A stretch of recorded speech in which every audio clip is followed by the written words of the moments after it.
السلام علیکم۔ جیسا کہ آپ جانتے ہیں، آپ اپنے اطراف میں میڈیا میں یہ خبریں بھی سن رہے ہیں کہ مولانا طارق جمیل جو کہ ایک بہت بڑے اسکالر ہیں، انٹرنیشنل لیول کے اسکالر ہیں، اور میں تو بذات خود ان کو اپنی ٹین ایج کے زمانے سے ان کے بیانات سنتا آ رہا ہوں، ان کے لیکچرز کو سنتا آ رہا ہوں۔ تو آج ایک بہت ہی افسوسناک واقعہ سننے کو ملا کہ ان کے بیٹے نے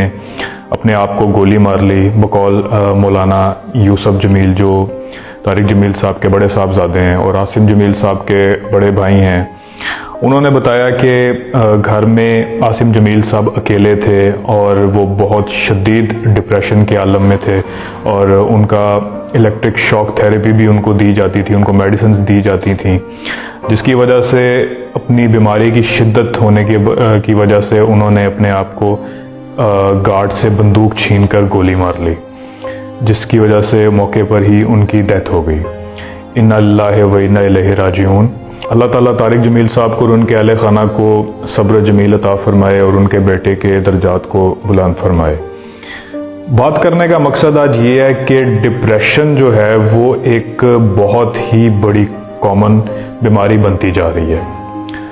جس کی وجہ سے بہت سے ینگسٹرز، بہت سے نوجوان اپنی جانوں سے ہاتھ دھو بیٹھتے ہیں۔ ہمیں یہ چاہیے کہ اگر ہمیں اپنے اطراف میں، اپنے آس پاس، اپنے رشتہ داروں میں، دوستوں میں، ہمسایوں میں کہیں بھی کوئی ایسا بندہ ملتا ہے جو زندگی سے مایوس ہے اور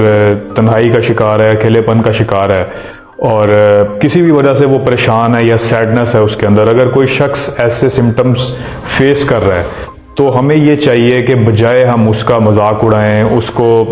برا بھلا کہیں، اس کی پریشانی کے عالم میں ہم اس کو ڈیگریڈ کرنے کے بجائے ہمیں چاہیے کہ ہم اس کو دین کے بارے میں بتائیں، اور اس کو یہ بتائیں کہ مایوسی اور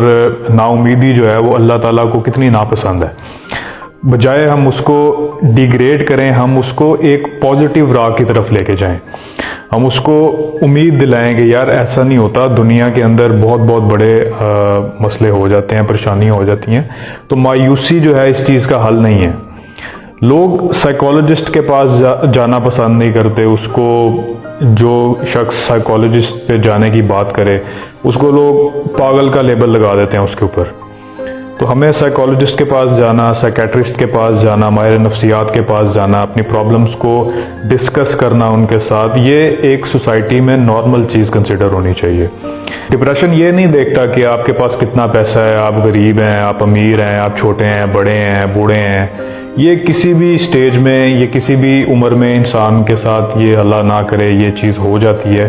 تو اس کو کنٹرول کرنے کے لیے ہمارے اسلام نے، ہمارے دین نے بھی بہت چیزیں بتائی ہیں۔ تو ہمیں چاہیے کہ اپنے دین کو، اپنے اسلام کو، رسول اللہ صلی اللہ علیہ وسلم کی ٹیچنگز کو ہم پڑھیں، اور بجائے ہم مایوس ہونے کے، نا امید ہونے کے، اپنے آپ کو اسلام کی طرف لگائیں، تاکہ ہم اس ڈپریشن سے اسلامکلی نجات حاصل کر سکیں۔